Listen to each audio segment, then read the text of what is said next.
الحمد لله نحمده ونستعينه ونستغفره ونؤمن به ونتوكل عليه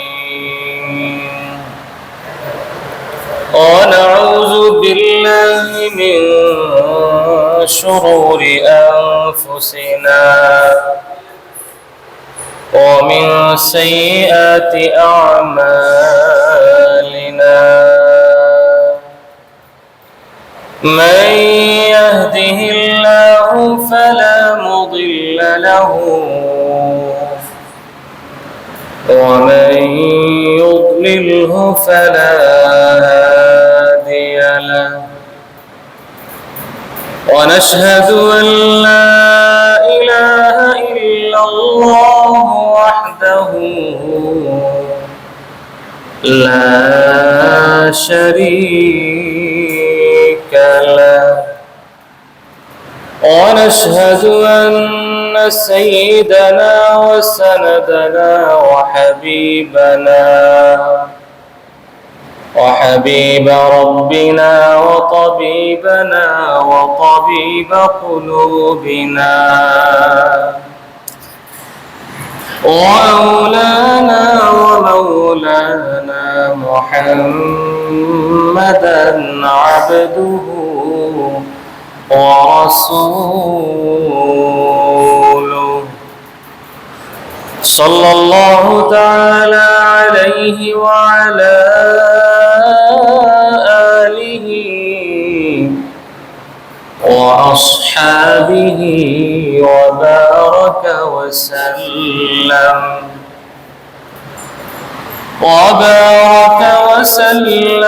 تسليما كثيرا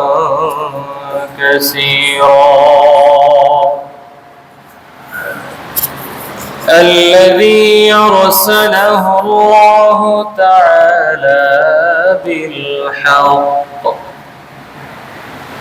إلى كافة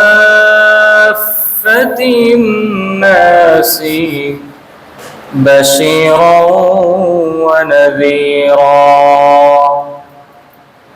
وداعيا إلى الله بإذنه وسراجا منيرا أما بعد فقد قال الله تبارك وتعالى في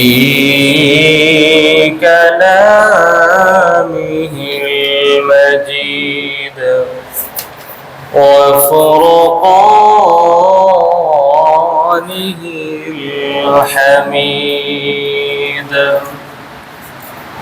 زبان খুলে সবাই একসাথে পড়ি أعوذ بالله من الشيطان الرجيم بسم الله الرحمن الرحيم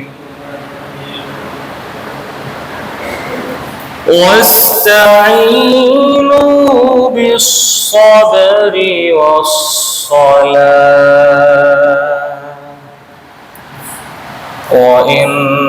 وإنها لكبيرة إلا على الخاشعين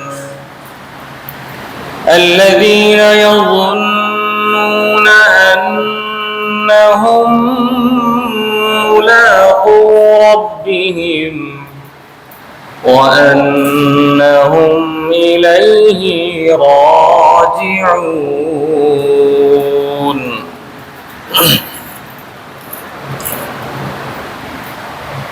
صدق الله مولانا العظيم وصدق رسوله النبي الأمي الأمين الكريم ونحن على ذلك لمن الشاهدين والشاكرين والحمد لله رب العالمين. محبت الشهادة شهيد الشريف قولي اللهم صل على محمد وعلى آل محمد كما صليت على إبراهيم وعلى آل إبراهيم إنك حميد مجيد. اللهم بارك على محمد وعلى آل محمد كما باركت على إبراهيم وعلى آل إبراهيم إنك حميد مجيد. সম্মানিত মুসল্লিয়ানে কেরাম, আল্লাহ রাব্বুল আলামিন আমাদেরকে এশার নামাজ জামাতের সাথে আদায় করার পর কোরআনে কারীমকে সামনে নিয়ে আল্লাহর ঘর মসজিদে বসার তৌফিক দান করেছেন। এজন্য সেই রবের শাহী দরবারে মন প্রাণ খুলে সবাই শুকরিয়া আদায় করি, আলহামদুলিল্লাহ।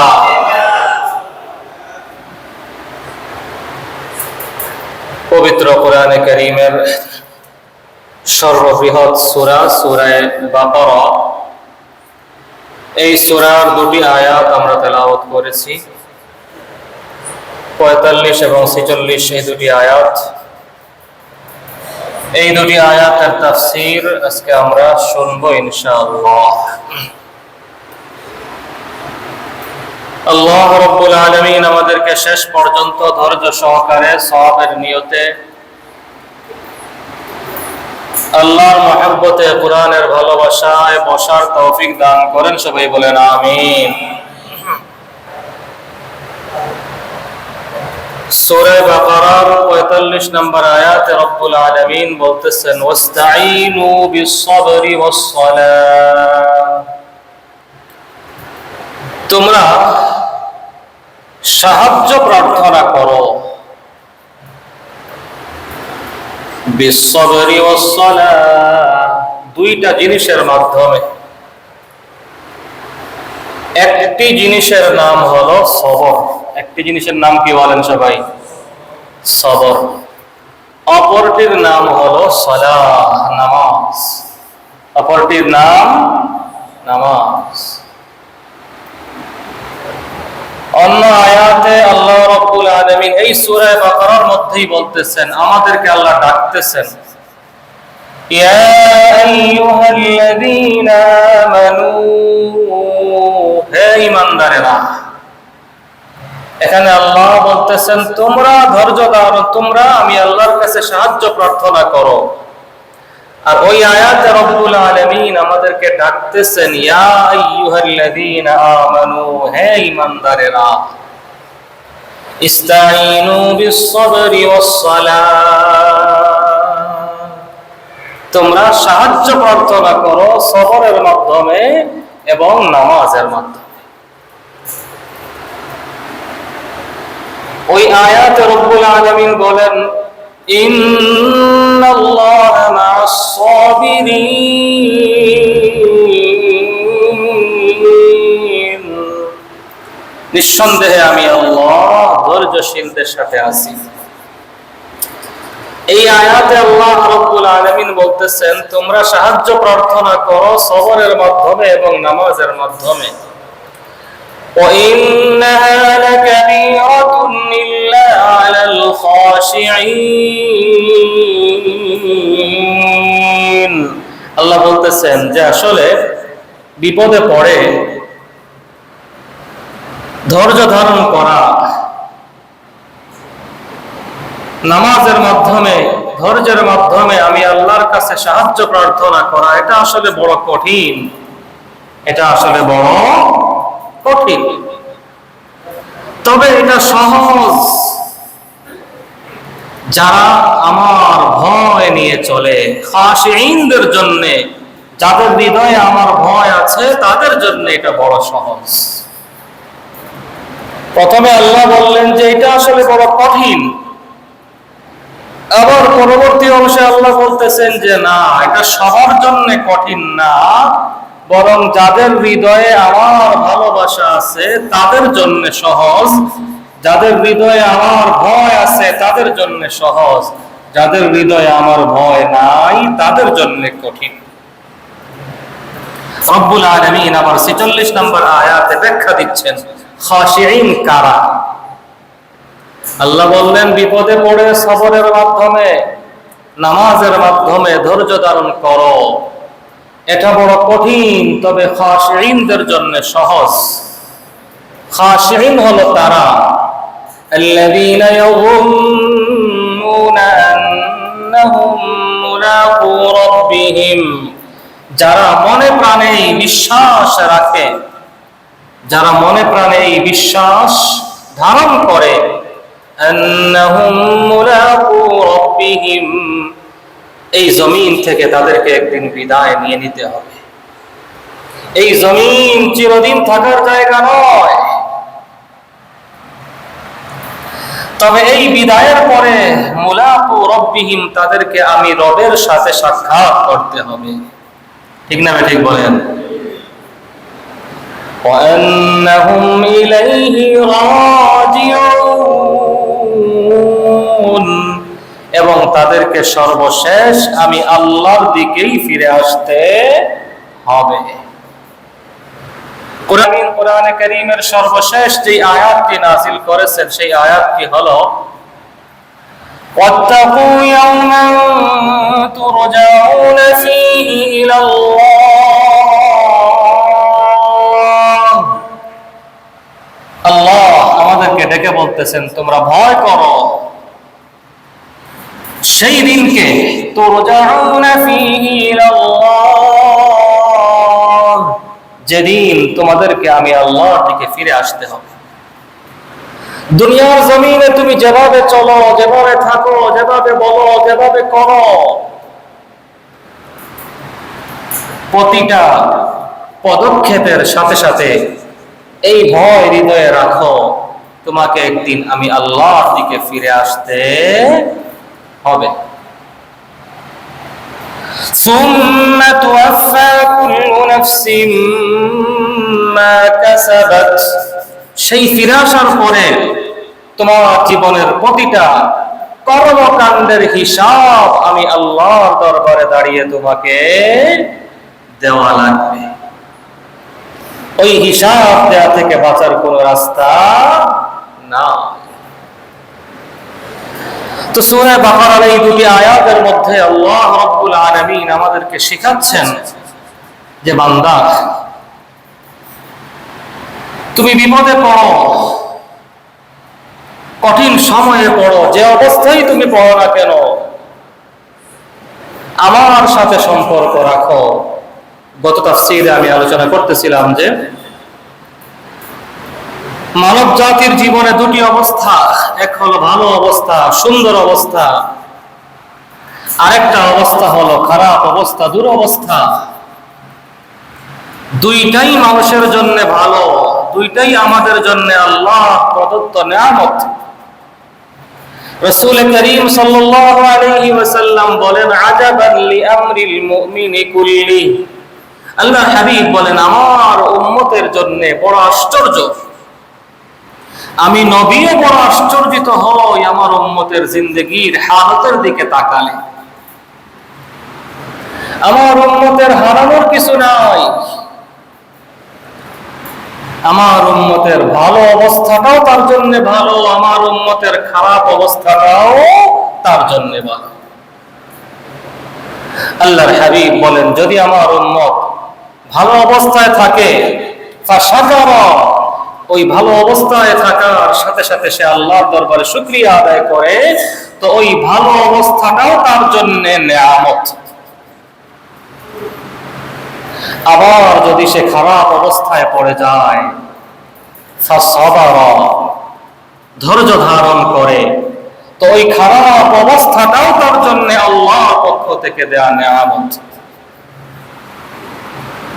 ওই খারাপ অবস্থার মাধ্যমে আল্লাহ তাআলা তাকে এত উঁচায় নিয়ে পৌঁছাবেন যে ওই পরিমাণ উন্নতি তার দুনিয়া আখিরাতে হবে আমলের মাধ্যমে, এটা সে কল্পনাও করে না।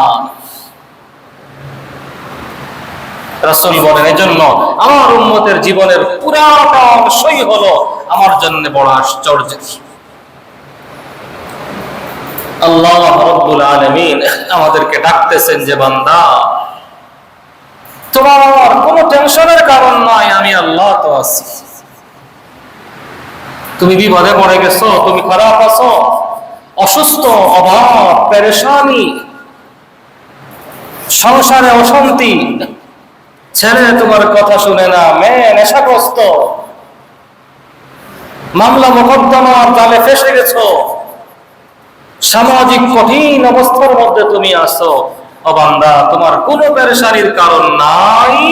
তোমার জন্য পৃথিবীর সমস্ত দুয়ার বন্ধ হয়ে গেলেও একটা দুয়ার খোলা আছে। সেই দুয়ারের মালিকের নাম কি বলেন সবাই? জোরে বলি, কে? আল্লাহ। রব বলেন, বান্দা তোমার জন্য যখন সব দুয়ার বন্ধ, তখন আমি আল্লাহ দুয়ার তোমার জন্য খোলা। তোমার জন্য পৃথিবীর সমস্ত সাহায্যের দরজা যখন বন্ধ রে বান্দা, তখনও তোমার জন্য যেই সাহায্যের দুয়ার খোলা, সেই দুয়ারের মালিক হলাম আমি আল্লাহ। ওয়াস্তাঈনু বিস-সাবরি ওয়াস-সালাহ, তুমি আমার কাছে সাহায্য চাও যখন তুমি বিপদে পড়ো। দুনিয়ায় সাহায্য চাওয়ার জন্য, দুনিয়াবাসীর কাছে সাহায্য চাওয়ার জন্য নিয়ম আছে। আমি একটা বিপদে পড়ে গেছি, আল্লাহ মাফ করো, আপনার সাথে আমার অনেক ভালো সম্পর্ক, সুসম্পর্ক, দীর্ঘদিনের বন্ধুত্ব, যদি রাত্র 1টার সময় ফোন দেই, কি বলেন? আপনার কাছে এটা ভালো লাগবে না খারাপ লাগবে বলেন? কথা বলেন সবাই, খারাপ লাগবে না ভালো লাগবে বলেন? খারাপ লাগবে। ওই ফোনটা দেখেই আপনার যে বন্ধু, যার সাথে আপনার সম্পর্ক বছরকে বছরের, গভীর রাত্রে 1টার সময় যদি সে আপনাকে ফোন দেয়, দেখেই তাকে আপনি গালমন্দ করা শুরু করবেন, আরে আর সময় পাইলো না, রাত্র 1টায় ফোন দিয়ে আমার ঘুমটা ভাঙ্গাইয়া দিল, ঠিক কিনা বলেন? আর সময় পেল না, দুপুরে 3টার সময় একটু খাওয়া দাওয়া করে ঘুমাইছি, আমার ঘুমটা সে ভাঙ্গাইয়া দিল, বলবে কিনা বলেন?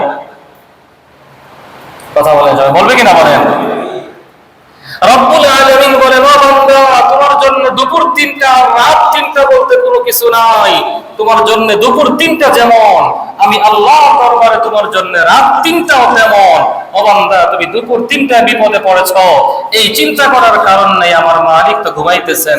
এখন দুআর হাত উঠালে, আল্লাহকে ডাকলে আল্লাহর ঘুমের ডিস্টার্ব হবে। রাত 3টায় তুমি বিপদে পড়ে গেছো, তোমার এই চিন্তা করার কারণ নাই যে হারে রাত 3টা বাজে, এখন বিপদে পড়ছি, আল্লাহকে কেমনে ডাকবো? আল্লাহ রাব্বুল আলামিন তো ঘুমাইতেছেন, যাক সমস্যা নাই, ফজর হোক, দিন শুরু হোক, 8টা-10টার দিকে আল্লাহ তাআলা ঘুম থেকে উঠবেন, তারপরে ডাকবো। কি বলেন? এই ধরনের কোন নিয়ম, সময়ের সীমাবদ্ধতা আল্লাহর দরবারে দেওয়া আছে বলেন? জোরে বলে সবাই, দেওয়া আছে কিনা বলেন? না, মাওলার দরবারে কোনো সময়ের সীমাবদ্ধতা না, বরং গভীর রাত্রির ডাক আল্লাহর কাছে আরো দামি, আরো দামি। আল্লাহ বলেন, উদউনি আস্তাজিব লাকুম। দুনিয়ার সমস্ত দরবারে সাক্ষাতের সময় থাকে, থাকে কিনা বলেন? ভিজিটিং আওয়ার থাকে, যে সকাল 10টা থেকে বিকাল 5টা। এর আগে গেলেও হবে না, এর পরে গেলেও হবে না, বরং অনেক ক্ষেত্রে 10টা দেওয়া আছে টাইম, তা আপনি 11টায় গেলেও পাবেন না, ঠিক কিনা বলেন? সব দরবারে সাক্ষাতের টাইম দেওয়া আছে। আমার মাওলার দরবারে বান্দার জন্য সাক্ষাতের, কথোপকথনের, সাহায্যের জন্য হাত তোলার কোন সময় দেওয়া আছে বলেন? কথা বলেন সবাই, দেওয়া আছে কিনা বলেন? আল্লাহ বলেন উদউনি আস্তাজিব লাকুম। বান্দা, তোমার যখন দরকার, যেই মুহূর্তে দরকার, যেই জায়গায় দরকার, আমাকে তোমার লাগবে, আমার সাহায্য তোমার লাগবে, ও বান্দা তুমি দুটি হাত আমার দরবারে উঠায়া আমার কাছে সাহায্য চাওয়া শুরু করে দাও। তুমি সবরের মাধ্যমে, 2 রাকাত নফল নামাজের মাধ্যমে, সালাতুল হাজতের মাধ্যমে, দুআর মাধ্যমে আমার কাছে সাহায্য চাওয়া শুরু করো। ও বান্দা, হতে পারে রাত 3টা, হতে পারে রাত 4টা, হতে পারে রাত 2:30, কিন্তু আমি আল্লাহ সময়ের দিকে তাকাবো না। আমি আল্লাহ তোমার ওই সবরের দিকে তাকাইয়া, তোমার ওই নামাজের দিকে তাকাইয়া, তোমার দোয়ার দিকে তাকাইয়া, তোমার হাত তুলতে দেরি হবে, আমি আল্লাহ তোমার জন্য আমার কুদরতি সাহায্য পাঠাতে আমি দেরি করব না। কত লাগবে তোমার সাহায্য বলো? রব্বুল আলামিনের দরবার বান্দার জন্য সর্বদা খোলা না বন্ধ বলেন? জোরে বলি, খোলা না বন্ধ বলেন? খোলা। আল্লাহর দুয়ার বান্দার জন্য সর্বদা খোলা। রব বলেন আনাল হাই, আমি আল্লাহ চিরঞ্জীব। আল্লাহু লা ইলাহা ইল্লা হুয়াল হাইয়ুল কাইয়্যুম লা তাখুযুহু সিনাতুন ওয়ালা নাওম। রব্বুল আলামিন নিজের পরিচয় দিচ্ছেন আল্লাহ। লা ইলাহা ইল্লা হু, তিনি ছাড়া কোনো ইলাহ নাই, কোনো মাবুদ নাই। আল হাইয়ুল কাইয়্যুম, তিনি চিরঞ্জীব, তিনি চিরস্থায়ী। লা তাখুযুহু সিনাতুন ওয়ালা নাওম। আল্লাহ রব্বুল আলামিনের ঘুম নাই, তন্দ্রাও নাই। রব্বুল আলামিনের ঘুম তন্দ্রা বলতে কিছু নাই।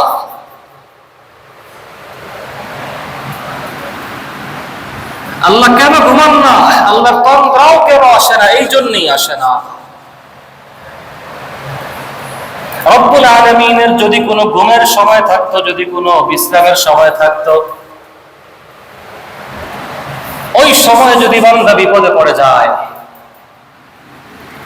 বান্দা দোয়ার জন্য হাত উঠাবে, দোয়া করবে কার কাছে? আল্লাহ তো ঘুমাইতেছে। রব্বুল আলামিন যেন বলেন, বান্দা আমি জানি যে কোনো মুহূর্তে তোমার জন্য আমার সাহায্যের প্রয়োজন হবে। আমি মাওলা যদি ঘুমায়া থাকি, তুমি কার কাছে গিয়ে সাহায্য প্রার্থনা করবে? আমি যদি বিশ্রামে থাকি, তুমি কার কাছে গিয়ে সাহায্য প্রার্থনা করবে? তোমার প্রতি আমার দয়া, তোমার প্রতি আমার মায়া দিবারাত্রিতে একটা মুহূর্তের জন্যও আমি আল্লাহকে ঘুমাতে দেই না। একটা মুহূর্ত আমি ঘুমাতে পারি না। কখন তুমি আমার কাছে আসবে, দোয়ার জন্য হাত উঠাবে, আমি আল্লাহ তোমার দিকে তাকায় থাকি, এজন্য আমি ঘুমাই না। রব্বুল আলামিন বলেন, যখন তোমার দরকার আসো, বিপদে পড়ে গেছো, খারাপ দুরবস্থায়, দুর্যোগে, ছেলেটা তোমার সাথে খারাপ আচরণ করতেছে, পাশের প্রতিবেশী তোমার সঙ্গে খারাপ আচরণ করতেছে, তোমার ভাই তোমার সাথে জমি জমা নিয়ে মোকদ্দমায় লিপ্ত আছে, তোমার ব্যবসায় ধস নেমে গেছে, তোমার চাকরিটা যায় যায় অবস্থায় চলে গেছে, তোমার ইনকামের পথ বন্ধ হয়ে গেছে, তোমার শরীরটা খুব বেশি খারাপ হয়ে গেছে, তোমার ঘরে বাজার নাই, তোমার অর্থনৈতিক অবস্থা খারাপ, যে অবস্থায় থাকো আমার কাছে আসো। প্রথম যে অবস্থায় তুমি থাকো না কেন, 1 নাম্বার মনে রাখো, তোমাকে ওই অবস্থা আমি আল্লাহই দিয়েছি। কারণ দুনিয়া আখিরাতের সমস্ত অবস্থার কন্ট্রোল কার হাতে বলেন? আল্লাহর হাতে। তুমি বান্দা হিসাবে তোমার জীবনে কঠিন অবস্থা আসবেই। অন্য আয়াতে রব্বুল আলামিন বলেন, আম হাসিবতুম أن تدخلوا الجنة ولما يأتكم مثل الذين خلوا من قبلكم রব্বুল আলামিন বলেন, তোমরা কি ভাবছো মনে মনে কথা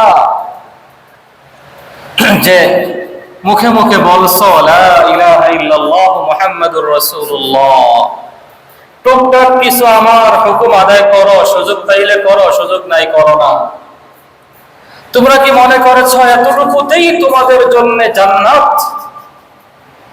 তোমরা কি মনে করে বসে আছো এতটুকুর মাধ্যমেই তোমরা দুনিয়াতে পারবে যাবা? না না, তোমরা কি এটা ভেবে বসে আছো ওয়ালাম্মা ইয়াতিকুম মাসালুল লাযীনা খালাউ মিন ক্বাবলিকুম, পূর্ববর্তী নবী রাসূলদের উপরে, সাহাবায়ে কেরামদের উপরে, তাবেঈনদের উপরে, আমার প্রিয় বান্দাদের উপরে যেরকম ঈমানি পরীক্ষা এসেছিল বিপদ আপদের মাধ্যমে, শারীরিক অসুস্থতার মাধ্যমে, বিভিন্ন রূপে, তোমাদের জীবনে ওই রকম পরীক্ষা আসবে না, ওই রকম বিপদ নেমে আসবে না।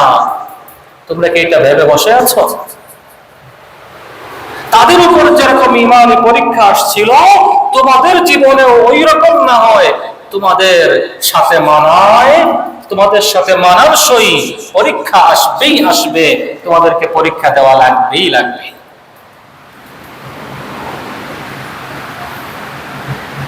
মাসাতহুমুল বাসাউ ওয়াদ-দাররা, অভাব অনটন, বিপদ আপদ, শারীরিক ঈমানি পরীক্ষা এত মারাত্মক ভাবে তাদের জীবনে এসেছিল, এত কঠিন ঈমানি পরীক্ষার মধ্যে তারা পড়ে গিয়েছিল, হাত্তা ইয়াকুল রাসূল ওয়াল্লাযীনা আমানু মা'হু, এক পর্যায়ে রাসূল এবং মুমিনরা অপেক্ষার প্রহর গুনতেছিল, মাতা নাসরুল্লাহ, আল্লাহর সাহায্য কবে আসবে, আর কত আর কত। আল্লাহ বলতেছেন ওই রকম ঈমানি পরীক্ষা তোমাদের জীবনে আসবে না। তোমরা কি মনে করতেছো এটা? না, এটা মনে করার কোনো কারণ নাই। পরীক্ষা আসবেই, তোমাদেরকে পরীক্ষা দেওয়া লাগবেই।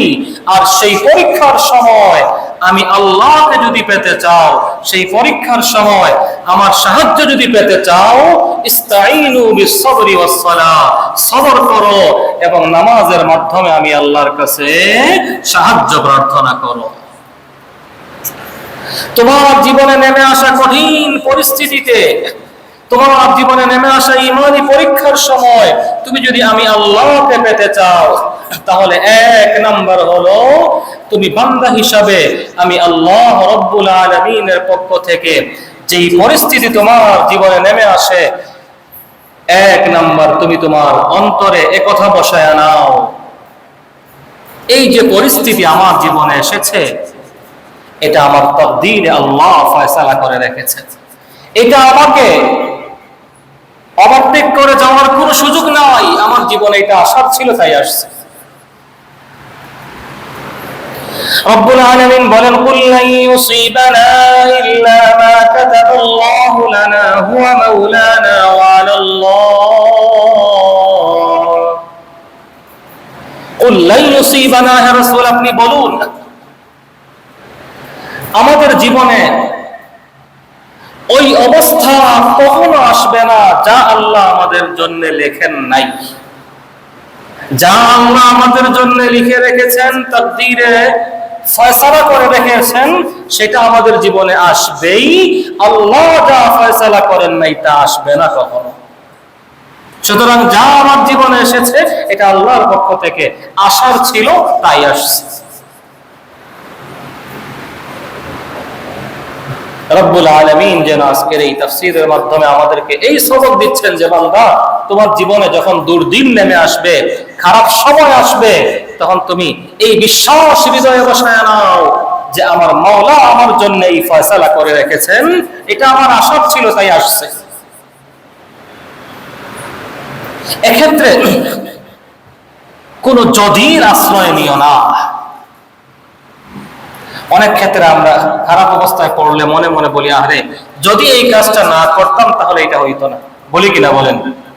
যদি আমি এই জায়গায় এই কাজটা না করতাম তাহলে এটা হইতো না। রাসূল বলেন এই যদির আশ্রয় নিও না। যদি তোমার জীবনে এই পরিস্থিতি নিয়ে আসে নাই, তোমার জীবনে এই পরিস্থিতি ফয়সালা আল্লাহ রাব্বুল আলামিন করেছেন, তোমাকে সৃষ্টির পূর্বে, পৃথিবী সৃষ্টির পূর্বে, সমস্ত সৃষ্টির পূর্বে আল্লাহর হাবিব বলেন কাতাবাল্লাহু মাকাদিরাল খালাইক, আল্লাহ রাব্বুল আলামিন সৃষ্টিজীবের তাকদীরকে লিপিবদ্ধ করে দিয়েছেন। ক্বাবলা আন তাখলুকাস সামাওয়াতি ওয়াল আরদ, আল্লাহ রাব্বুল আলামিন সৃষ্টি জীবকে, পুরো কায়নাতকে সৃষ্টির পূর্বে মাখলুকাতের তাকদীর আল্লাহ লিখে দিয়েছেন। সৃষ্টিকে সৃষ্টির 50,000 বছর পূর্বে আল্লাহ রাব্বুল আলামিন আমার আপনার তাকদীর লিখে দিয়েছেন। 50,000 সানা, 50,000 বছর পূর্বে আমি ছিলাম না, আমরা ছিলাম না, জমিন ছিল না, কিছুই ছিল না। ওই সব কিছু সৃষ্টির 50,000 বছর পূর্বে আল্লাহ লিখে দিয়েছেন আজকে আমি অসুস্থ হব, গতকালকে আমার এই সমস্যা হবে, আগামীকালকে আমার এই সমস্যা হবে, 2025-এ আমার এই অবস্থা আসবে, 26-এ আমার এই অবস্থা আসবে, 27-এ আমার এই অবস্থা আসবে, অমুক মাসে আমি এই সমস্যায় পড়ব, আমার সাথে অমুকের এই হবে, আমার ব্যবসা ধস নামবে, আমার এই সমস্যা হবে, সেই সমস্যা হবে। এটা আজকের ফয়সালা নয়, বরং পৃথিবী সৃষ্টির 50,000 বছর পূর্বে এই ফয়সালা কে করে রেখে দিয়েছেন বলেন? জোরে বলেন কে? আল্লাহ। তাহলে আমার আপনার নতুন করে টেনশনে পড়ার কোন কারণ আছে বলেন? যিনি লিখেছেন তিনিও তো এটাও লিখেছেন যে আমাকে কিভাবে এখান থেকে মুক্তি দিবেন। কথা বলেন ঠিক কিনা? যিনি পেট দিয়েছেন তিনি ওই পেটে রিজিকের ফয়সালাও করে রেখে দিয়েছেন, ঠিক না ঠিক বলেন? যিনি হাত দিয়েছেন তিনি ওই হাতের জন্য জীবিকার ফয়সালাও করে রেখে দিয়েছেন।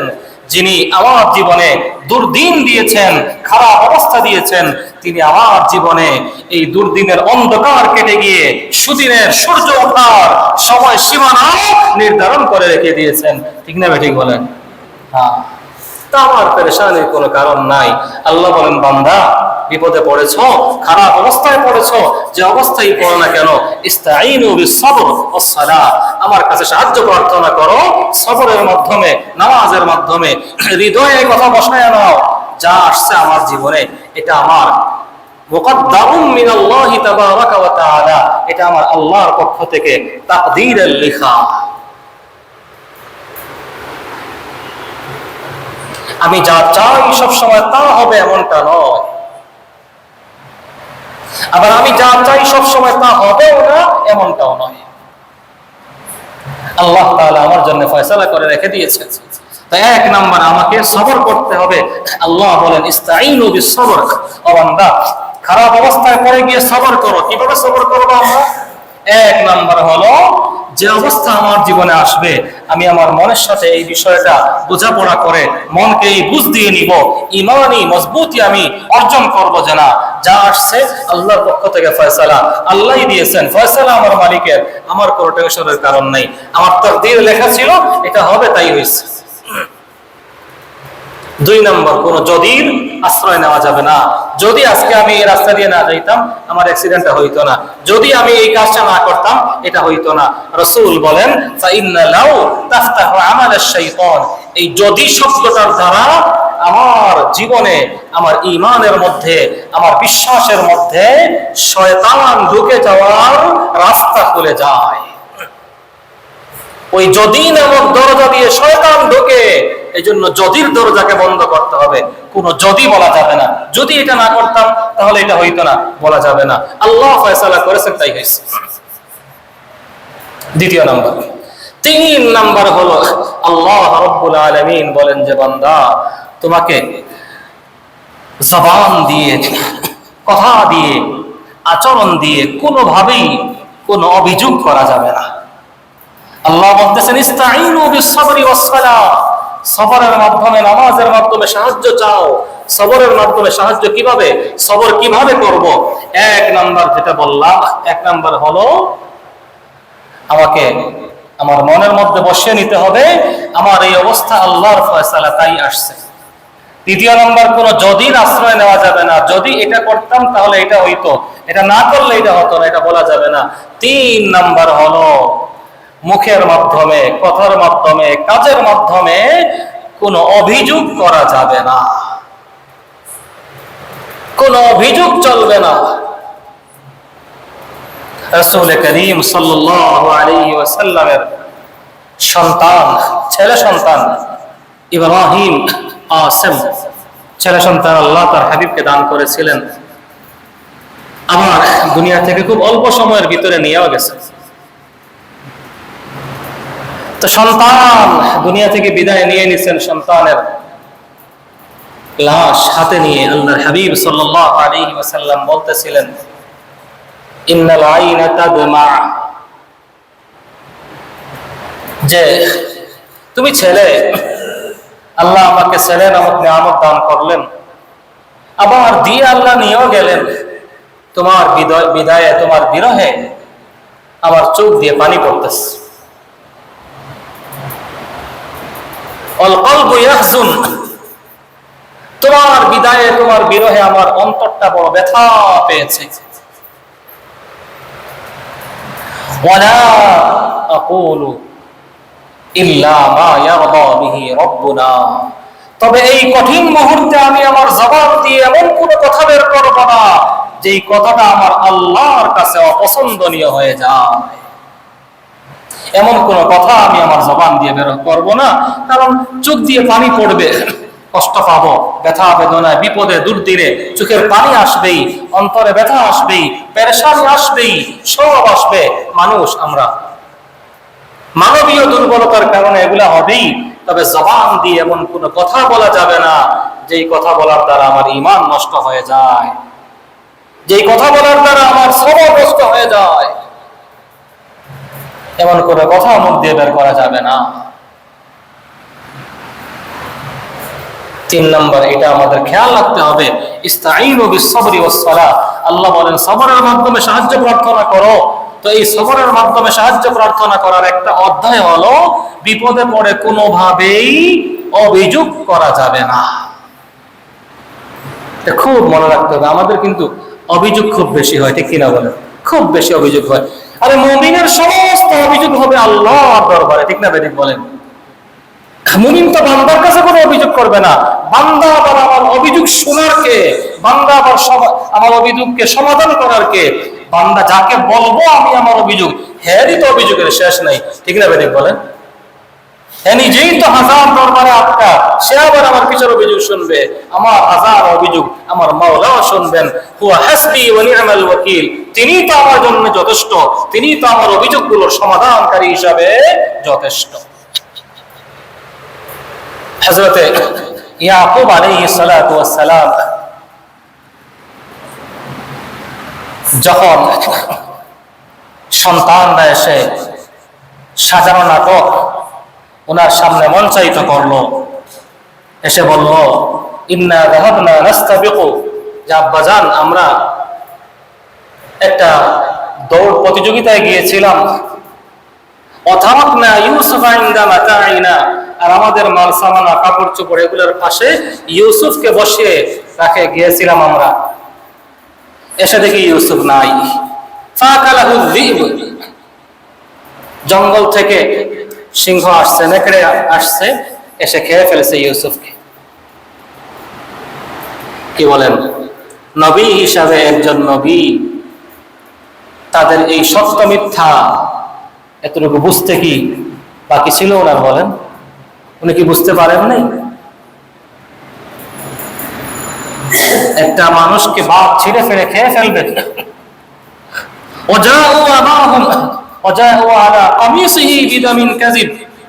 মানুষকে ছিঁড়ে ফিরে খেয়ে ফেলবে, আর গায়ের জামাটা যেমন ছিল তেমন থেকে যাবে, এটা কোনো পাগলের বক্তব্য ছাড়া কিছু হইতে পারে? বলেন। উনি বুঝে ফেললেন, আল্লাহ তো নবী বানাইছেন, নবী হিসেবে তো আল্লাহ যাকে তাকে চয়েস করেন নাই। উনি তো বুঝে ফেলছেন ঘটনাটা কি এখানে ঘটতেছে। আম্বিয়ায়ে কেরামের শিক্ষা, আল্লাহ বলেন বান্দা সবর করো, কোন অভিযোগ বান্দার কাছে করবা না। অভিযোগ তোমার যাও সব আমি আল্লাহ শোনার জন্য প্রস্তুত।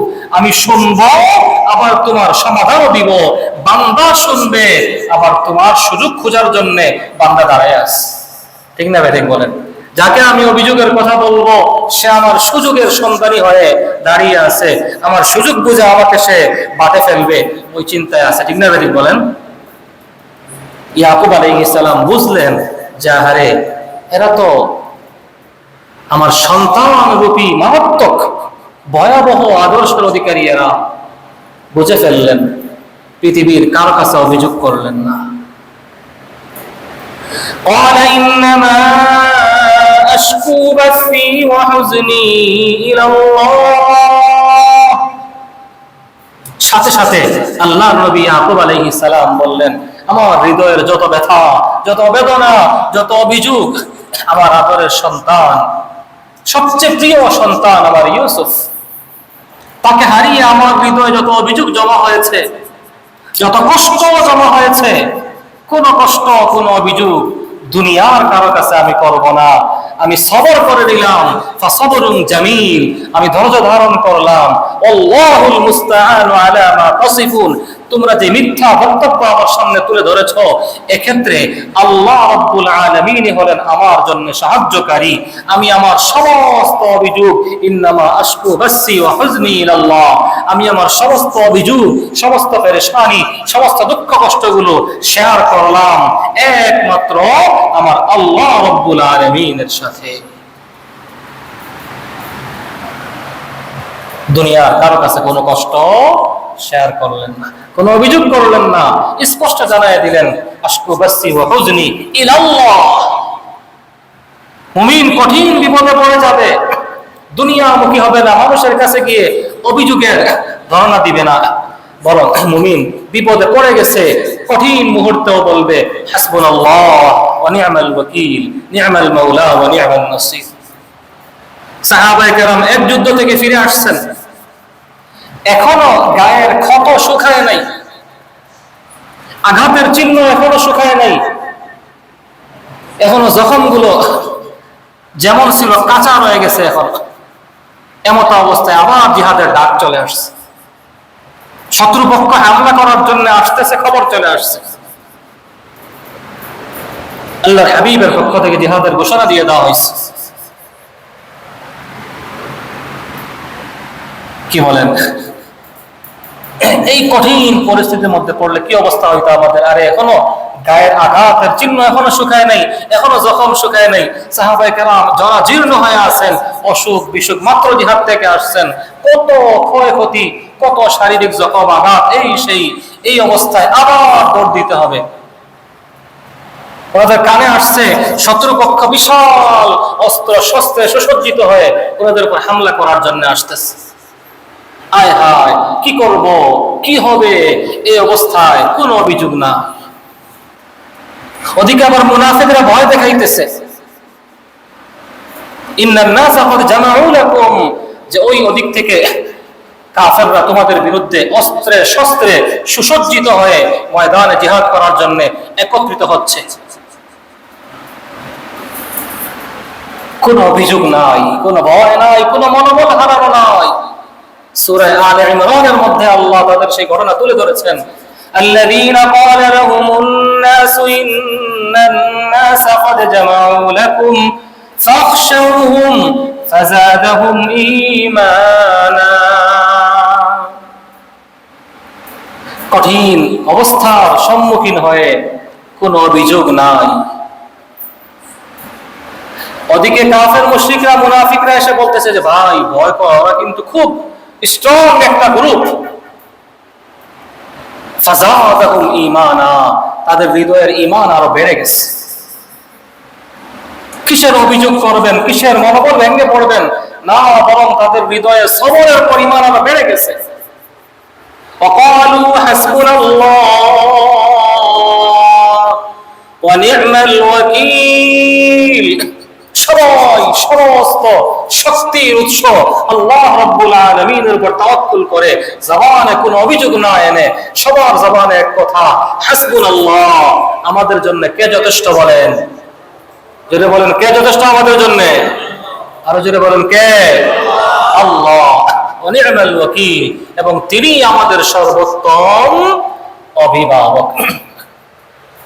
আল্লাহ রাব্বুল আলামিন বলতেছেন, এইভাবে যখন তারা কোনো অভিযোগ নাই, আদামুশ শাফা ফিল লিসান, জবানে কোনো অভিযোগ নাই, এইভাবে যখন তারা সামনে আগালো, আমি আল্লাহ তো দেখি বান্দার অবস্থা, তাই না? কি বলেন? আমার অবস্থা যতটুকু আমি দেখি, আমি জানি, আমি বুঝি, আমার চেয়ে হাজার কোটি গুণ বেশি কে জানেন বলেন? যদি বলেন, কে জানেন? ওই আল্লাহ কি দেখতেছেন না যে আমার প্রিয় নবীর প্রিয় সাহাবীরা এত কষ্ট করে জিহাদের ময়দান থেকে আসছে, এখনো শরীরে জখম শুকায় নাই? এটা কি ওনারা যতটুকু দেখতেছিলেন আল্লাহ কি তার চেয়ে কম দেখতেছিলেন বলেন? যদি বলেন, আল্লাহ কম দেখতেছিলেন বলেন নাকি বেশি? আল্লাহ বেশি দেখতেছিলেন।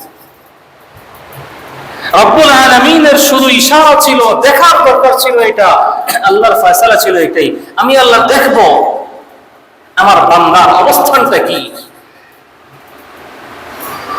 কার উপরে কতটুকু দেওয়া লাগবে, এটা পৃথিবীর কেউ না জানলেও জানেন কে বলেন?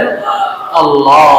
আল্লাহ রব্বুল আলামিনের সবচেয়ে বড় যেই দয়ার মায়া বান্দার জন্য, সেটা হলো লা ইউকাল্লিফুল্লাহু নাফসান ইল্লা উসআহা।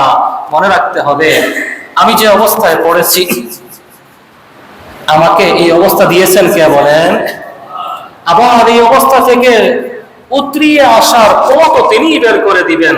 আল্লাহ আমার সাধ্যের বাহিরে কোনো কিছু আমার উপর চাপায়া দেন না, সাধ্যের বাহিরে কিছু আল্লাহ চাপায়া দেন না আপনার উপর। আল্লাহ তো দেখতেছি না তাদের অবস্থা, যে আমার নবীর সাহাবীদের এই অবস্থা, এই মুহূর্তে তাদের জন্য জিহাদ যুদ্ধ করার মতো অবস্থা নাই।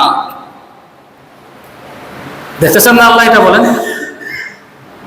কিন্তু আল্লাহ এটাও দেখতে চান, দেখি এই কঠিন অবস্থায় তারা কি করে, তারা কি বলে কথা, আরে এটা কেমন হইল, ও এই মাত্র আসলাম জিহাদ থেকে, আবার যাইতে হবে, এটা কি হইল না হইল, মানে এই ধরনের অভিযোগ তারা করে, নাকি তারা বিনা বাক্য বিনিময়ে বেরিয়ে পড়ে, কি করে আল্লাহ দেখতে চাইছেন।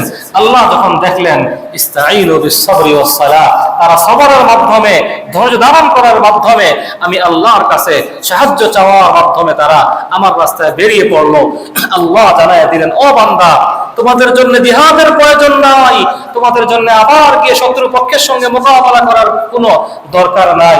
আল্লাহ বলেন, ফানকালাবু বিনি'মাতিন মিনাল্লাহি ওয়া ফাদলিন লাম ইয়ামসাসহুম সু। আল্লাহ বলেন, ওদেরকে আমি নিয়ে গেলাম বের করে, শত্রু পক্ষ ওদের বের হয়ে আসার সংবাদ শুনে, কিসের যুদ্ধ করবে আর কিসের কি করবে, ওদের বের হয়ে আসার সংবাদ শুনে তারা ভয়ে ময়দান ছেড়ে যা নিয়ে আসছিল, অস্ত্র শস্ত্র, ঘোড়া উট ইত্যাদি সব রেখে দিয়ে পালাইছে।